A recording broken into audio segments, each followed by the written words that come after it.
Welcome, everyone, to the next episode of The Jay Davis Show. I'm super excited to have Andy Keith with us here today. He's the CEO of MultiView, which is part of the Stagwell Global family. Thank you so much for coming on the show, Andy. Thanks, Jay. I appreciate this. I'm looking forward to it. Yeah. Well, why don't you start kind of telling people a little bit about yourself and how did you get into where you are today, being the CEO of a larger company, and how did you kind of approach that through your career? So my previous career, I worked at country clubs and in the golf business and tennis business specifically. And that led to working in the banking industry for Countrywide, which ultimately became Bank of America. And so I got caught up in the housing crisis of '08. And so I said, this is a good time to really kind of take a chance on a smaller company, like a mature startup is what I would call it. And so I landed here at MultiView. And, when I came to interview and I learned about what they did, I just was like, you got to be kidding me. Nobody's doing this already. And so I was sold from the very beginning. So just to give a little background on what it is that they do is we're the largest digital publisher for trade and professional associates. We play in the B2B space. We don't do any B2C or D2C or anything like that. We are strictly B2B. And so, we're calling to sell digital advertising to somebody, maybe they sell resin to the Composite Manufacturers Association membership. So, or it could be, conveyor belts, or it could be education or nursing. About roughly 33% of our business is in healthcare, and a lot of it we have also in the blue collar space. But then we also have education. So I'd love to ask you more about that decision. I think a lot of times people, this is maybe a little bit of a soapbox for me. I think a lot of times people want to get into startups or they want to be an entrepreneur, and they think that kind of the only way to do that is by starting a company from scratch by themselves.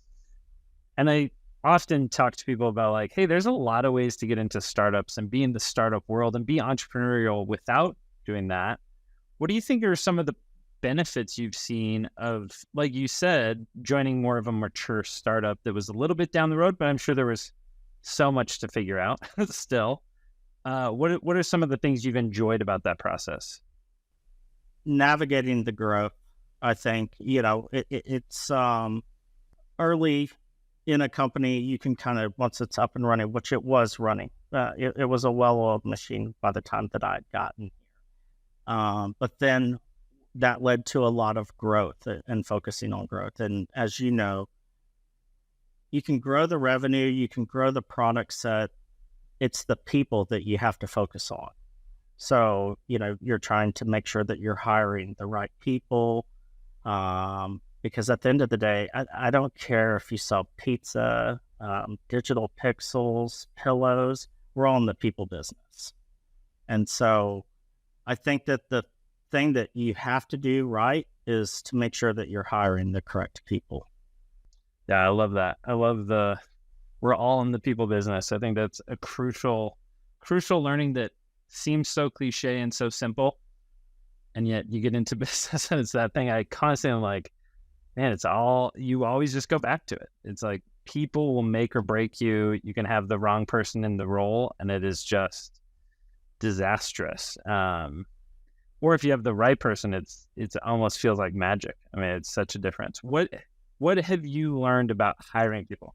Good people make difficult things look extremely easy. And sometimes you don't know that until that person takes the next step in their career and maybe they move on or maybe they even go start their own business. You really learn of the value that they brought. So I'm sorry, I didn't mean to talk over. What was the question?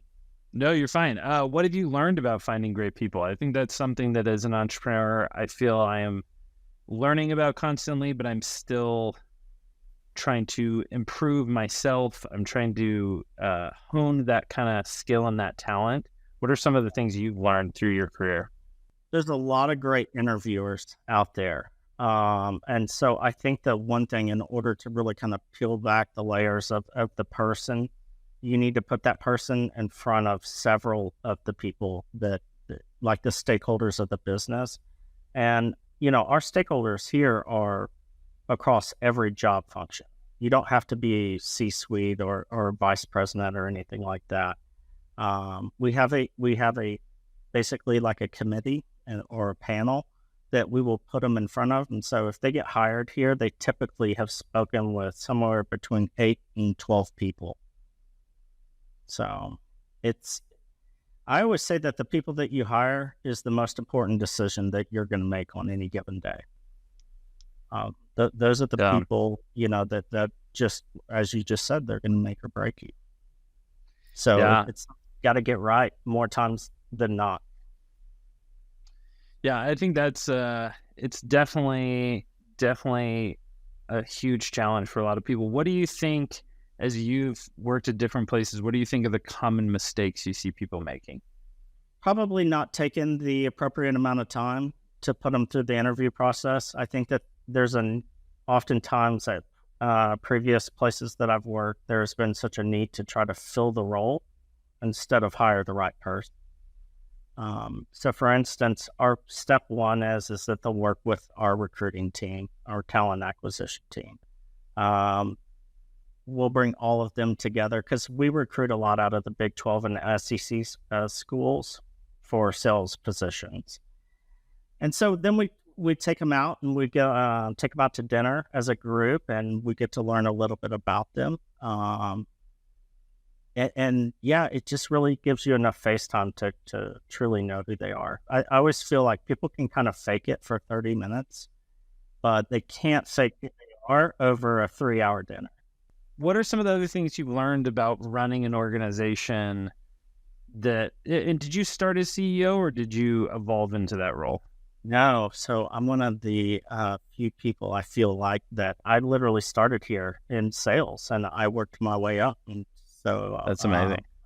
here in November of 2007 and became CEO when the previous founder retired. And so then it was purchased by private equity. And so then I took over in August of 2019.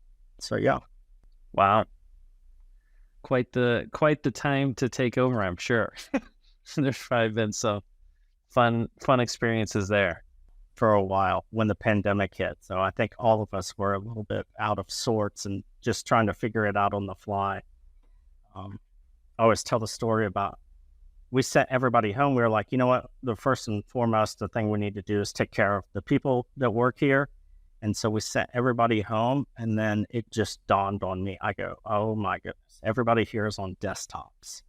And so we didn't have any way for anybody to work from home or anything like that. And so our IT and a few other people banded together to find 500 laptops that we could either lease or rent or something, because I don't know if you recall, but like Dell and everybody had to prioritize the first responders and the healthcare teams and things like that for any kind of new product. Well, as you've been, so you've evolved. I mean, you've been through different phases or different kind of roles in the company. What are some of the things, because I think this is also a question a lot of people have if they've started a company is, at some point they might not be the right person to run the company. And what would be your recommendation for, you took over from a founder? How should people approach that? What lessons did you learn? I think do you think people should do that sooner? Do you think they should wait longer? What have been some of the things you've seen? I would say not to come in and just turn the place upside down because you can. There's certainly, most aspects of a business are working very well. And prior to being CEO, I was CRO. So this is a sales organization at the end of the day. And so it really allowed me to have a really good understanding as to what the company, from a product perspective, what our clients were saying and doing. And so I think if you just, to listen to your clients and your employees, I think that you'll you'll know what to do. You'll make the right decisions. That's such great advice. And I think even a lot of executives, I think, make that mistake. They come in and they, take over from someone, and almost immediately they're like, we need to change everything. And that's usually very jarring for people, to kind of have everything spun 180, and all of a sudden you're like, I don't know if this is something that I want to be a part of anymore, because it's so different from what it was before. 100%. I mean, you're still trying to win, everybody's opinion at that point. You want to calm everybody down when you've had a founder who's decided to move on and retire, because they've been that picture of stability for this place. And so it's like, is this person going to come in? And I'm like, do I need to start looking for work, to your point? So I think that there's definitely some voters that it's almost like being a bit of a politician at times. You kind of feel like, because you're trying to make sure that everybody understands, what your goals are and how you're going to achieve them. They want to see that you do have a vision, and they want that vision shared with them early on. So. Yeah, that's great. What do you think are the most difficult things about being a CEO? What are some of the things that have been the most challenging? I guess what I would say is Mark Zuckerberg was on Joe Rogan's podcast, and I think he probably said it best. So the things that wind up on my desk are things that, maybe 2, 3, 4, 5, 6 people have attempted to solve, and they haven't been able to.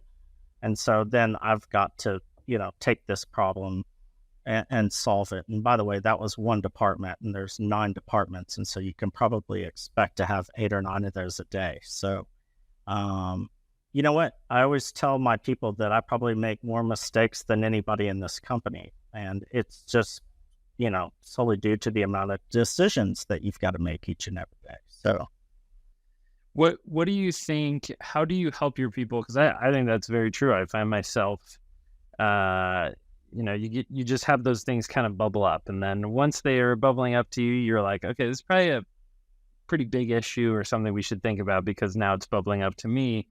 How do you help your team to learn how you make decisions, think through decisions? Or do you say, no, it's okay, like that's the natural process? Once it bubbles up, that means obviously I need to solve it. Yeah. So with me, I always stop and take them through like the whole process of, asking questions, and basically we really come up with the answer together. And so, if they're going to come in here with a problem, we say, okay, let's sit down, let's talk through it. And so, I mean, honestly, the best way for me is just to lead by example and to teach them those things, and, how I go about it. And also explain to them that I don't always get it right, but you know what? This is the course that I believe that we should take. It's amazing how, just as you said before, I mean, it goes back to people and spending time on developing people and developing, decision-making processes and working as a team. What are some of those things you've seen through your career, but also especially now that I'm assuming you were probably working with this executive team, but you probably didn't choose any of the people before becoming CEO, right? I'm fortunate to have a COO who kind of also grew up here, so to speak, with me. And so his strength is the tech and the operational side of the business, and mine is the sales and the marketing. So we've kind of, we've been at this for a while together. And so when we did step in, I don't know if seamless is a fair word to use to describe it, but we knew the people, we had picked most of the people, and we were getting to run it on a day-to-day, kind of towards, the year leading up to when we took over. And what have you done to develop that team? I mean, how do you guys focus on that team? What are some of the things that you do to really kind of develop the executive team as a group? For one, our motto is to lead our people to a point where they take over our chair. There's always going to be opportunities throughout the company. Maybe, it gets less and less as you get up to the C-suite, right? There's only one CFO. And so if the people beneath Stacy, who is our CFO, if they have those aspirations, then our commitment to them is to come here, give us, everything that they can, and we will develop them along the way. We work with performance coaches. Everybody on our executive team does. We do a lot of reading, and I think that, we work in a fast moving marketplace with digital advertising. Maybe what was relevant a month ago maybe isn't as relevant, today. And so just to be able to serve our clients and our association partners, we've got to stay on top of everything on an ongoing basis. So we just don't have the luxury of falling behind. I love that. Is your performance coach all the same for everyone, or does everyone have a different? No, we use the same coach, and we've gone back and forth about that. We love the person that we work with, and I think that for MultiView, I think it's best that we do have the same coach because, when he's working with sales, you want to make sure that marketing and everybody's kind of rowing the boat in the same direction. Yeah, because I have a CEO coach that I work with, but I think I'm the only executive on the team that has a coach.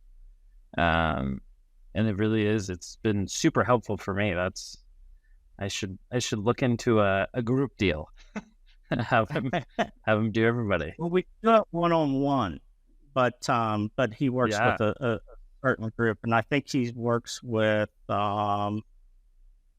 maybe 8 or 9 on the executive team. So it's pretty intense job for him. Yeah, that's amazing. What do you feel like you've learned? My coach has been amazing. What do you think is like the biggest breakthrough you've had in working with a coach? That's the easiest question that you've asked me so far. It is without a doubt having the really good understanding as to what is important and what can wait. Any specific scenarios you can share where there was something where you're like, oh, that can wait, or we got to focus on that right now? Definitely. I always say that, at the end of the day, the revenue generating part of your business is what keeps everybody here. It's what allows us to make payroll and things like that. Sometimes things, when we're working on projects and we're trying to prioritize things, there are items that, they're just not going to be necessary to address in the next week or the next month. And oftentimes I think we find ourselves paying attention to those based on the person who's bringing it to us, is the house on fire, so to speak, and so I think we can sometimes get caught up in that. We're usually more kind of big picture thinkers, kind of where are we headed. We also understand like the little, nuances and decisions that we have to make, in order to keep the business successful. And if you worry if those are being done correctly, but you can't, hovering and not trusting your employees to make the right decision that's a surefire way to fail, in my opinion. You've got to have trust in the people. I also think that giving them the ability to make the decision to empower them is also what probably is the greatest contributor for their personal growth. What other things do you see as you work with people that you think you've learned, maybe even through your coach, of like, how do you work with people to develop them, help them get to that next level? Having clarity in your messaging. So I think a lot of the times that people are asked to do things, but they just kind of said, hey, can you go over there and make sure that this is done? Or can you go out and look at a new piece of tech? Well, how much better and more time saving would it be if somebody said, hey, would you consider going out and looking for these different kinds of tech? We're trying to solve for X, Y, and Z problem, and we feel that this particular kind of tech can help us with that. They always say that there was a survey that I saw recently, probably last 3 or 4 months, probably right before football season started, and it said, how come Dabo, Sweeney, and Nick Saban have been so successful. Now, maybe they wouldn't have done this poll if a couple of months into the season, given their record. Nevertheless, the one thing that all of their assistant coaches said why they were so successful is because they always provided very good clarity as to exactly what their expectation of that person was. So there was no guessing. There was no sitting around going, man, does he think I'm doing a good job? Or does she think I'm doing a good job? You've had those conversations with those people. And I think it allows them to operate freely and make better decisions. I think it's something that's really hard. It's hard, especially nowadays. I think we've kind of created, and maybe this is just my view, but I think a lot of times we've created this kind of view that like being mean or telling people that they're not doing a good job or they need to improve is mean. And you see celebrities who there's kind of almost an attempt to cancel them, and then you read it and it's like, oh, they're mean to their team. And I think in some ways we've shifted too far to like, we can't tell anyone the honest truth, and we can't tell people like, hey, you're not performing and I want you to perform. I want you to, Radical Candor is like one of my favorite business books. And I just think it's a really key thing. I'm not good at it. I really struggle with it, but I'm trying to develop that skill. It is my belief that employees want to be held accountable. I think, and I always stress this to the leadership team, holding somebody accountable doesn't require being a jerk. And like, everybody who works here is an adult and deserves to be treated like one. And so I think that the way in which we respond to those who may not be doing their job. So for instance, we have a 3 stages, like where we will ask everybody to do it initially because they're a professional, they're an adult, and they should be treated with great respect. If we go back and they still have not done it, then we will sit them down and we will tell them, this is what the expectation is. I need you to do this. And if they still haven't done it, that's when maybe, some kind of action, has to take place. But you'd be surprised when you're consistent in how you approach it. You never really even get to that 3rd step for the most part. So it's great advice. Well, I love it. Well, I've taken more notes. There's a lot of things I'm like, oh man, I need to do better at that. And I need to think about that. Wrote down a lot of quotes, which is always a great sign. It's always a sign that I feel like half the time podcast interviews are for my benefit more than anyone else's. So it's always tells me that it was a great time spent. So thank you for coming on and sharing your wisdom with us and all the things you've learned through your career. Absolutely. Well, I appreciate you having me, and I couldn't agree more. So from every conversation that I'm involved with, I always take something from it. Everything's a bit of a transaction, so it's always an opportunity to learn something. So I appreciate this and the time you gave me. Thanks again for coming on the show. All right. Thanks, Jay.